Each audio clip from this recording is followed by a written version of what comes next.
Ndibulise kuni bathandi bezemidlalo eMzantsi Afrika, ingakumbi kuni balandeli bebhola elikhulu ke laseMzantsi Afrika. Apha ke baphulaphula sothetha ngemeko ke kaManopolis Salenge malunga nokuya kwakhe phaa kuqela kule Kaizer Chiefs, okanye malunga nentetha ehambayo ethi uSalenge angabonakala ebheka phaa kwiqela leKaizer Chiefs. Baphulaphula ke masingene ke kule meko.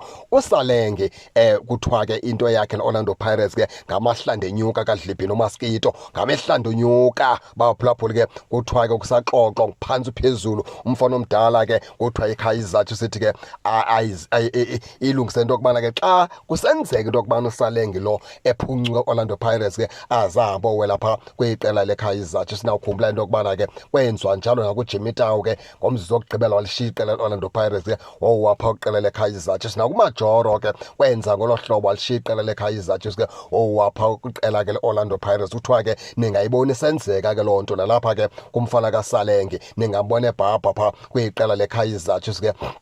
Kuthiwa abantu ke baze bangothuki ke xa kunokwenzeka ezo zimanga. Nizawukhumbula into yokubana ke iKaizer Chiefs le ikwiphulo apho ke ilwa ukulungisa iqela layo phaa kwisizini ezayo, okanye ifuna uqulela phaa isizini ezayo. uSalenge ngomnye ke wabadlali iKaizer Chiefs ke emthe ntsho ngelihlo, efuna ukumthatha imfake phaa ngaphakathi ke eNaturena. Konke ke oko ke kwawuxhomekeka phaa phakathi kwaSalenge neOrlando Pirates kwiingxoxo zabo malunga necontract yakhe uSalenge, ngoba kuyabonakala into yokubana ke uSalenge umqondo okanye ingqondo yakhe ke ayisekho phaa kwiqela ke leOrlando Pirates. Umnqantsa ngulo yokubana ke iOrlando Pirates ayifuna uthi ithathe isigqibo esiphelele ngoSalenge, itsho into yokubana mfana omdala siyakukhulula ngoku, hamba zibonele iqela ofuna ukulijoyina, okanye mfana omdala siyakuthengisa ngokuthina ngoba siyabona into yokubana ke awusafuni ngenene ukulidlalela eli qela. Isambophile phaa iOrlando Pirates, ayifuna ithi izeke nesigqibi decision ke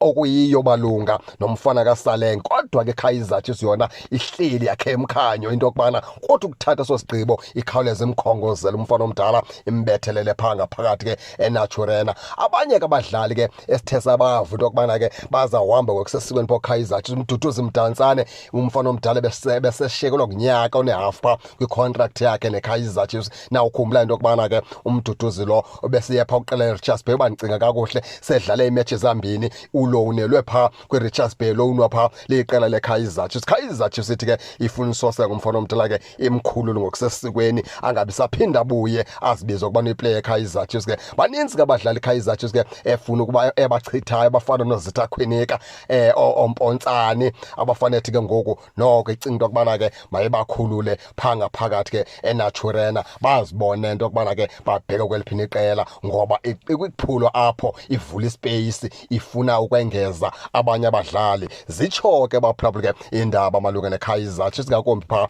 ngoSalenge. Injalo ke nani ke baphulaphula ke ningake ningene nitshone into yokubana niva njani, nize ke ningakhohlwa usubscribe kule channel ukuze ningaphoswa zezemidlalo endiza nothulela zona kwixa elizayo kakuhle babukeli.